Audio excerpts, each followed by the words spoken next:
Perkenalkan, nama saya Tuan Galih dengan NIM A1D524088. Di sini saya akan membahas tentang kurikulum dan masyarakat, sumber daya pendukung keberhasilan kurikulum. Nah, video ini merupakan video tugas mata kuliah manajemen kurikulum yang diampu oleh Bapak Agus Listai.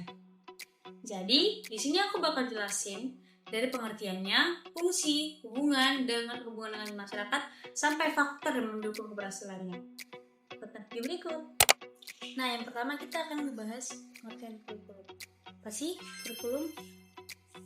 Secara sederhana, kurikulum itu bisa kita pahami sebagai pedoman dalam proses pembelajaran. Kalau menurut undang-undang, kurikulum adalah rencana yang mengatur tujuan, isi, dan proses pembelajaran. Tapi, kalau kita lihat lebih luas, kurikulum itu nggak cuma soal mata pelajaran aja, tapi juga semua pengalaman yang didapat siswa baik di luar maupun di kelas. Jadi gampangnya, kurikulum itu kayak era jalan dalam pendidikan. Kalau nggak ada kurikulum, pembelajaran bisa jadi nggak jelas arahnya. Selanjutnya kita akan bahas fungsi dan peran kurikulum. Setelah kita tahu pengertiannya, sekarang kita bahas fungsi dan peran kurikulum. Secara umum, fungsi utama kurikulum adalah sebagai alat untuk mencapai tujuan pendidikan. Tapi selain itu, ada beberapa fungsi penting lainnya. Yang pertama, fungsi penyesuaian atau adaptasi.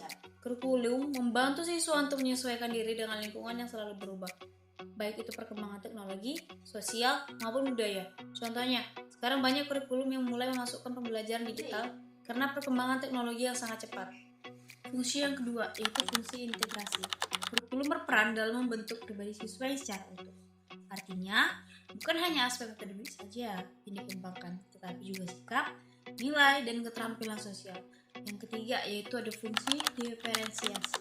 Setiap siswa itu punya kemampuan, minat, dan bakat yang berbeda-beda. Nah, kurikulum yang harus bisa mengakomodasi perbedaan tersebut supaya semua siswa bisa berkembang sesuai potensinya masing-masing. Yang keempat, fungsi persiapan.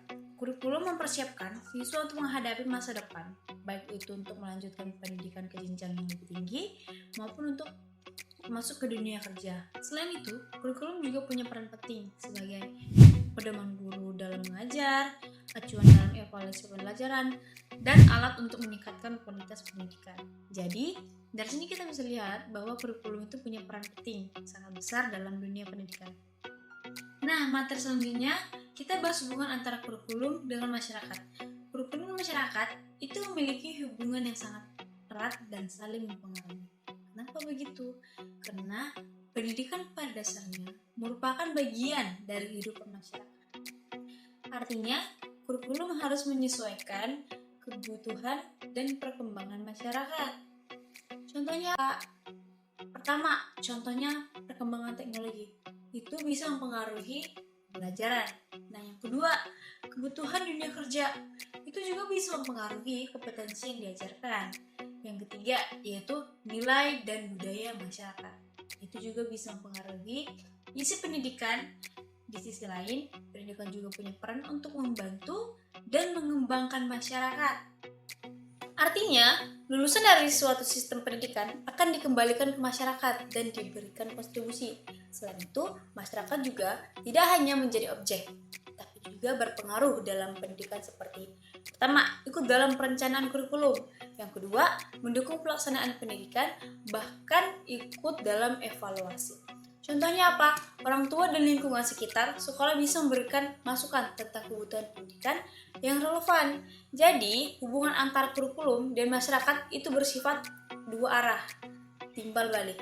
Kesimpulannya, kalau kurikulum sesuai dengan kebutuhan masyarakat, maka hasil pendidikan juga akan lebih bermanfaat.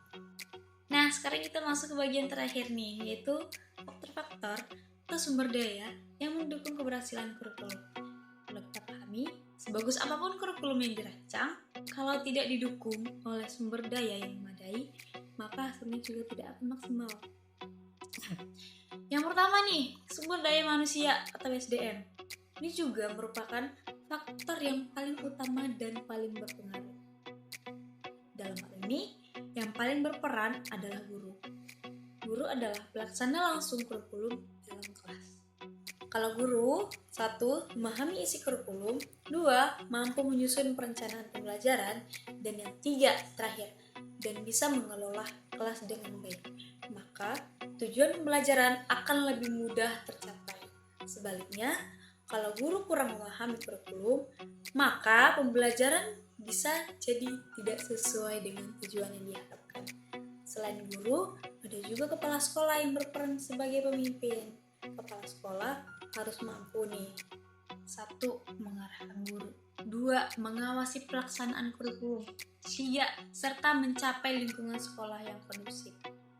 Tidak kalah penting, ada juga tenaga pendidikan lainnya yang ikut mendukung jalannya kegiatan belajar mengajar. Dari pembahasan yang sudah dijelaskan, dapat kita simpulkan bahwa kurikulum merupakan komponen penting dalam dunia pendidikan karena menjadi pedoman dalam proses pembelajaran. Kurikulum tidak hanya berisi materi pelajaran, tetapi mencangkup seluruh pengalaman belajar siswa, baik di dalam maupun di luar kelas.